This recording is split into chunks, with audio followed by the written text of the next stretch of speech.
In the Gambia, female genital mutilation is one of the common forms of gender-based violence practiced at a prevalence of 75% among women aged 15 to 49. To address the problem, the Network Against Gender-Based Violence, in partnership with UNICEF through the Joint Programme, contributes efforts to ending FGMC in the Gambia. This was done through using the stepping stone approach piloted in 4 communities in Kumbo South District. The approach enables the network to engage men and women of different age groups on gender-based violence issues including FGM and its consequences using evidence from research findings and case studies in the Gambia.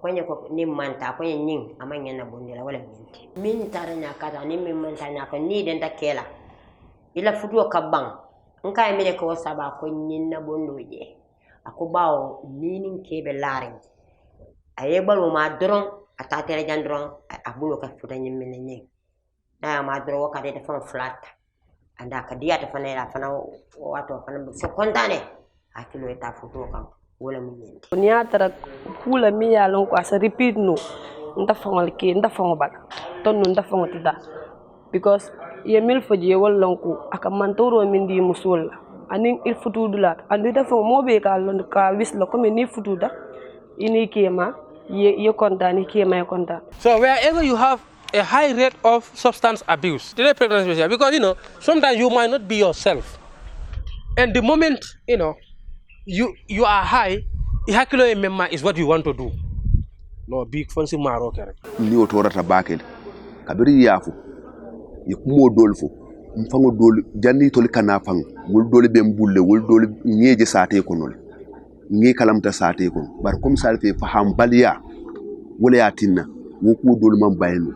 Bar sa nyim faham ro min ketate. Tumandobji, woman toro dol tinala. Wula kon kakuoti. Bayni dolla wuluwoto na originaloto dola kakele dal tala kake no birim mamolle yakele yo binte nataje ko nyin karama men din talaji aya itande nala ko yakele adolti bara anin ko mu ayem batandele. In the Gambia there exists a law called the Women's Amended Act 2015. This is the principal legal instrument that is criminalizing the practice of female genital mutilation/cutting. This law has 2 fundamental provisions, that is Section 32A and Section 32B. Section 32A talks about criminalizing the practice. It says anybody that commits female genital mutilation has committed an offense, and if liable on conviction, the person would serve a prison term of 3 years or pay a fine of $50,000 or both.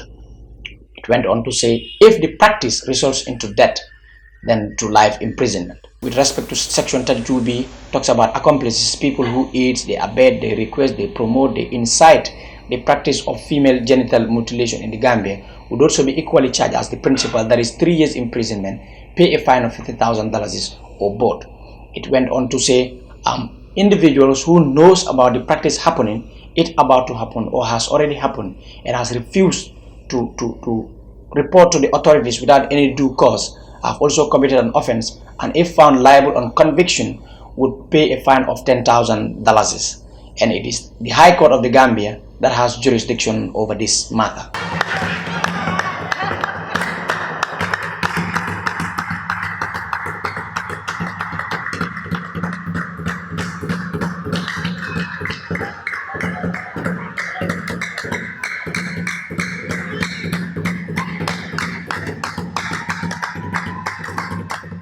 The network brought coalition of security agencies on an outreach sensitization program to the major police stations in the Gambia. This enabled the team to reach senior and junior officers, including child welfare, which provide the opportunity for police officers to discuss the anti-FGMC law. Culture is something that is made by people. And culture is something that changes over time. So as our society is developing and the world is developing, do we want to still remain as we were in the 18th century? No, we must move as a society. We must make sure that let the vulnerable part of our society, and that is women and children, let them not suffer the brunt of this crucial practice anymore. If some men tell you their experience of their wives that have already been circumcised, you know that actually it's a painful experience. So the violence, the consequences of it doesn't actually stop at, affecting the lives of women, but also affect the life of men. Let officers who are going to deal with these issues be very much conversant with these issues and then stick to the law. Let us not be trailed by religion or culture or whatsoever. Directly, we are dealing with the community. So in giving us the capacity so as we can be able to have a basic knowledge and a basic clue regarding to the protections of children and women, I think that one is fundamental. Because our primary responsibility, even me personally as a custom officer, is the security of the nation. We always need to guide our kids, not by beating, not by harassing by word or embarrassing them. Always guide them, have time with them to counsel them always. I think that will be more good for them. Right not to be discriminated, right? So women as men also have a right not to be discriminated. Discrimination in all its forms, be it in the economic aspect of it, that okay, you are a woman, you cannot be CEO, or you are a woman, you cannot be police commissioner, all right? Or you are a woman, okay, if you are a woman, you can be commissioner, but you cannot be paid equal salary as a man. All right, so it's discriminatory, be it in all its forms. On political grounds, you are a woman, you cannot be the alcalde. You are a woman, you cannot be chief. You are a woman, you cannot be president. All right, so it talks about all forms of discrimination. It criminalizes them. They mention a certain word and deceptions which I don't even know, but as from date, I nurture them and I'm going to utilize them, through my best knowledge, inshallah.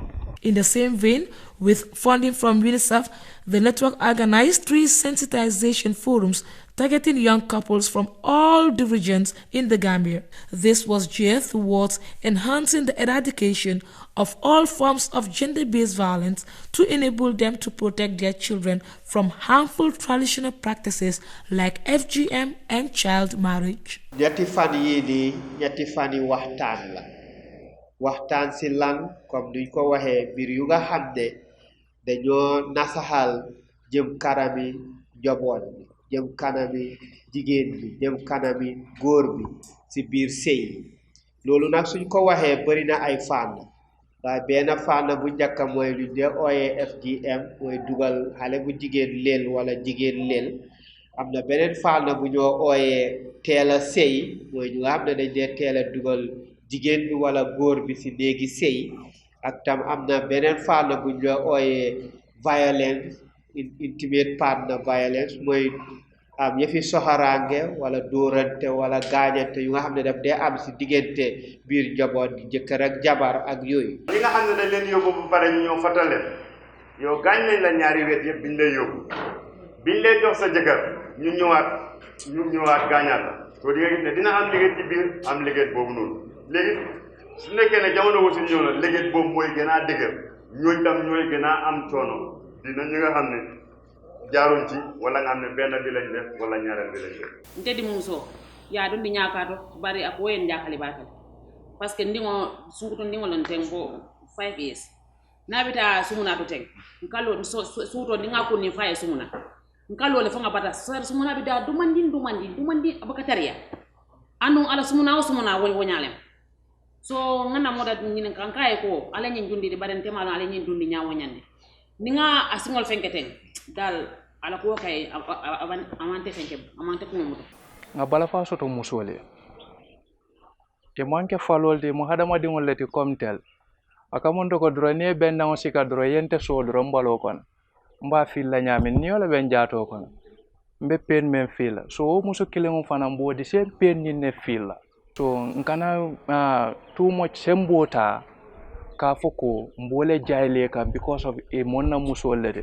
memmen din diata nye nka kela ndela jero to dal nga namirol faling nga weta me yalonko mbebe na fa sotola ko nyin kono puro samo fana ndingol fana e se ke molla royo kayete e ka mol jube wo fana la ko toñade mfa barata nyen sifa hadith soto kila sallallahu alaihi wasallam ko al mu'minul khawi khairun inda Allah min mu'min daif kila ko mu'mino mi yalla ko wo kendeyata wo bambanta denga wala kanu dina muslimo mi yalla ko fanan aman kendeya muna yatinna because ñin min kendeyata woddamala si dino practice a ñama bari mimma yalon ko aman kendeya hani na laftala bari attaque la ñama kon feŋo feŋ si jata kendeya di kon tol ñanta bambanna wol tol adole mi yalon ko akam faŋol le tiña bawo ni la muso e problème o soto a kuranta o i fotala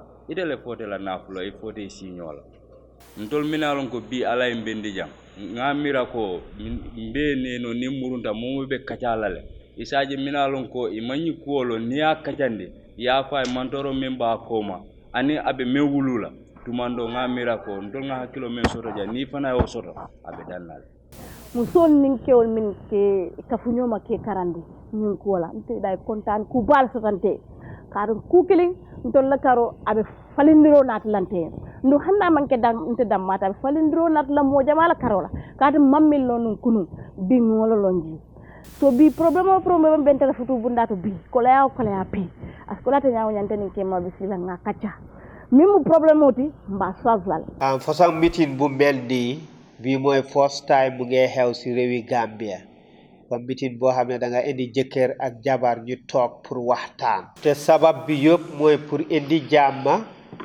indi déggoo ak tamit aar njaboot gi